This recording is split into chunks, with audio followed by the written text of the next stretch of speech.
Hello and welcome to another review. This time we're looking at recently released by Piko under Expert line of products.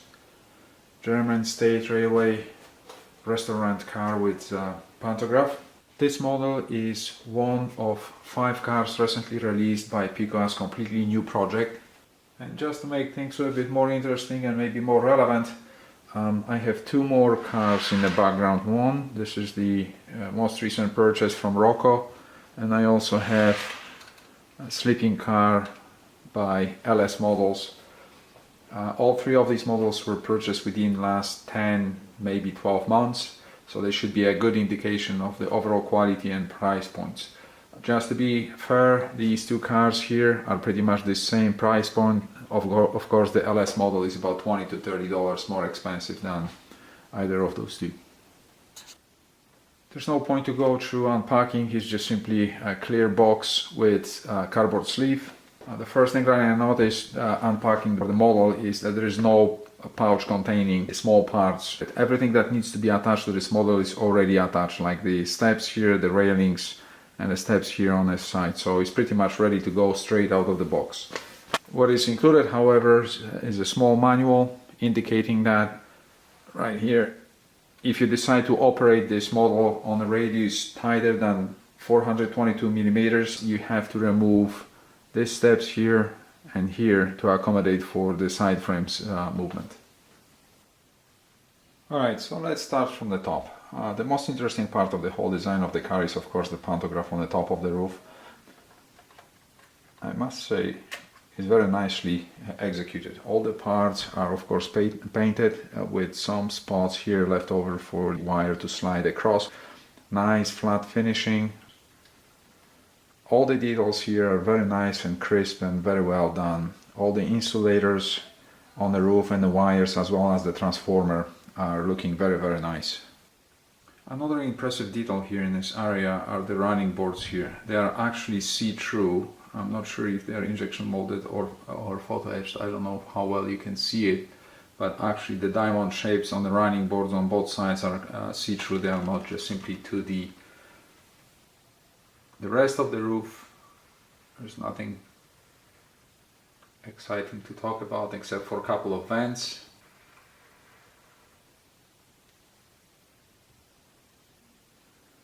Overall paint quality on the entire model is fantastic.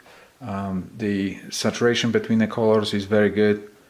You can also see all the small prints and small markings are clearly visible, and if you use a magnifying glass you can read every single one of them. The windows are nice and crisp with very nicely executed frames, and all the windows are tinted.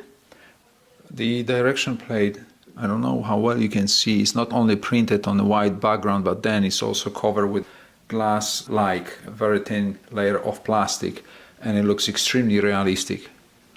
Good level of details here on side frames and the suspension.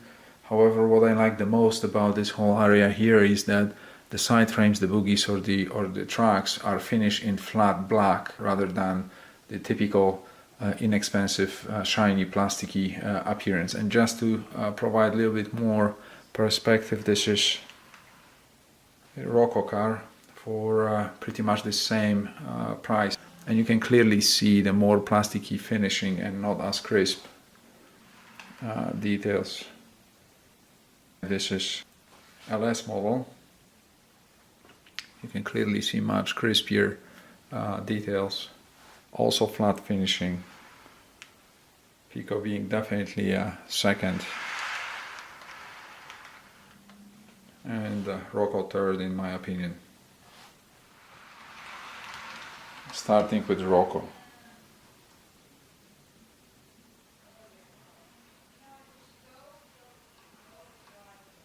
And the transition between Roco and Piko. Keep in mind that this is pretty much the same price range between the Roco and Piko.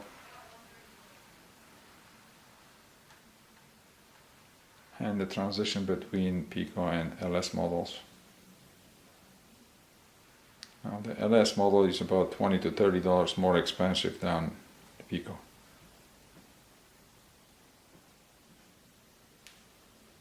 The running board, the transition plate is solid, it's not retractable, it's actually injection molded piece altogether with the die frames, the frames here, which is classic execution for the less expensive models. The buffers are solid, two red lenses in markers. One thing that I noticed right away, and that's the first miss, is the high voltage connection wire is missing here on the corner. And you can clearly see here the imitation of the high voltage wire is starting here and then is missing. There's a Roco car. And here are all three models together, LS models with the spring-loaded, slightly movable die frames and retractable running board, the transition plate, Piko and Roco. Surprisingly enough, the Piko die frames are looking almost identical to LS models. However, the Roco ones are seems to be slightly heavier. I'm not sure if this is just simply to scale actual size of slightly bigger die frames, but the Piko is definitely looking lighter. Missing high voltage power supply cable. You can see here there's another one in the box where you can replace with the whole kind of loop, and here's one on Roco. I think that's a quite big miss for Piko.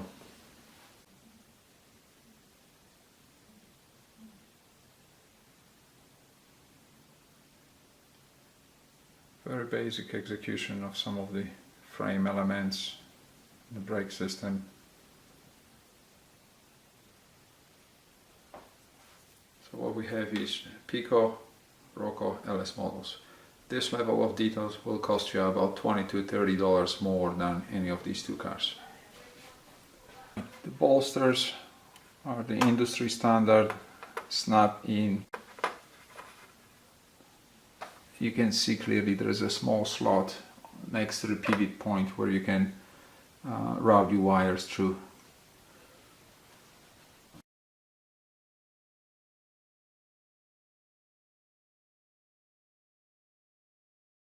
I have both of the tracks off, so let's take a look inside.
My personal conclusion, I think overall very good looking model.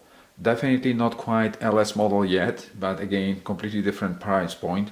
If I have to choose from overall quality between the Roco LS and the Piko car, I'll definitely stack the LS model as the first one, the Piko second one, and the Roco car as the last one as the general overall execution. This specific car, what I like about it the most is the way how the pantograph and the entire power supply on the roof is being executed, and the see-through running boards. The directional plate here is absolutely fantastic. Nice and crisp execution of windows. I like the flat finishing on the suspension elements and the side frames. Very nicely done, fine prints, and all the brake controls clearly visible and very well painted. The two things I'm not quite impressed with, however, are number one, the missing slash partially unfinished high voltage connector on the corner on both ends, and the interior I think both of the pieces could have been done a little bit better for a couple of bucks extra, and the car will look, and that will take this car and the entire model to a completely different level. And lastly, yes, I already placed an order for the remaining 4 cars and the E103 locomotive. I assume all of them are executed equally well as the restaurant car. I'm looking forward to see the entire set on my layout. Happy model railroading, guys. Thank you.